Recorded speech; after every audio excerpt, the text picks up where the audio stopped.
Welcome to Košice 2.0 series, a series focused on citizen experience, public services, decision-making based on data, improvement of well-being, and last but not least, on the growth of civic engagement.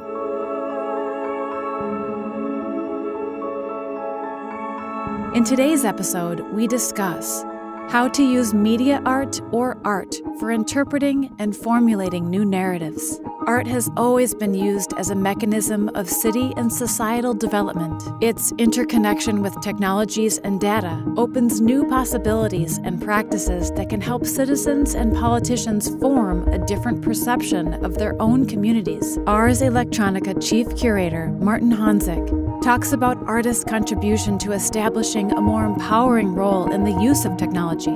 You know, when new technology is appearing on the market, most of the time these technologies were tested already like in other environments before, meaning military. Specifically the digital tools that could be used for information technology. In the case of media arts, there were many pioneers in the 80s, in the 90s, and still there are these kind of pioneers who were showing, so to speak, what potential, what risks and what chances these technologies could have. They really made fundamental experiments in utilizing these kind of technologies for linking us as humans on the one side, but at the same time they were always able to show that these kind of technologies are actually here for the 99%, are actually also here to empower the people on the street out there.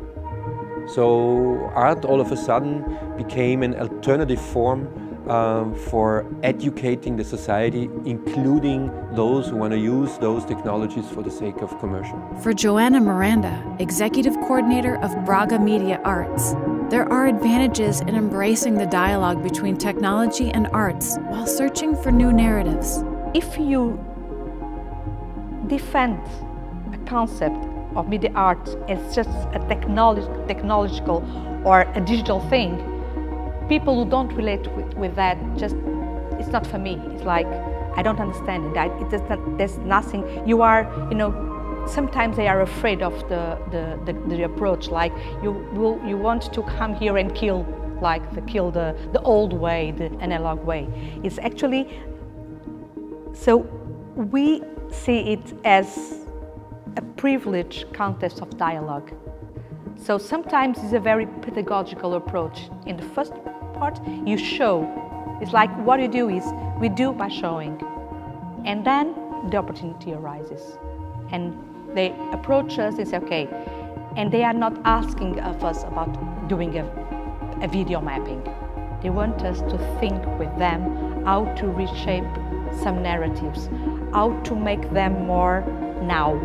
For Laura Odegaard, Austin's Cultural Investment Program Manager, new narratives are established by getting art into people's day-to-day lives. So if there's a piece that's going to be in a neighborhood park or by a library, they have to work with the people that live in that space, and they can do different kinds of events, different surveys. They can have co-creation of you know, little mosaics or something that are then going into the piece itself. Because when you have that buy-in from the community from the beginning of an artwork, you're a lot less likely to have a community that's going to complain to the city that public dollars are being wasted on something like art. You're a lot less likely to have somebody that's going to try to destroy the piece because they don't want it there.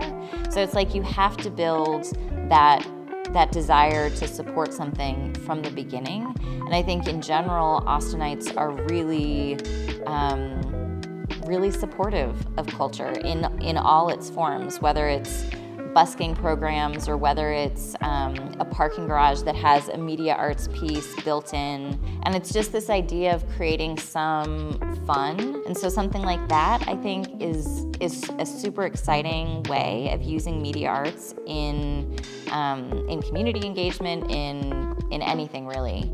For Michael Ladke, Director of Creative Industry, Košice, it's about getting closer to people by removing complexity when translating data to decision makers. To use visualization of data or any other approach which helps you interpret brings those analytical stuff or conclusions or research closer to the population or decision makers, and also helps you to see more connections between different parts of what city is doing, for instance. So we do this mapping of services, which I think that city never seen that in one picture, for instance. So we want to create a map of services city is providing, so the city officers or politicians could see it at glance in one picture, so-called, which then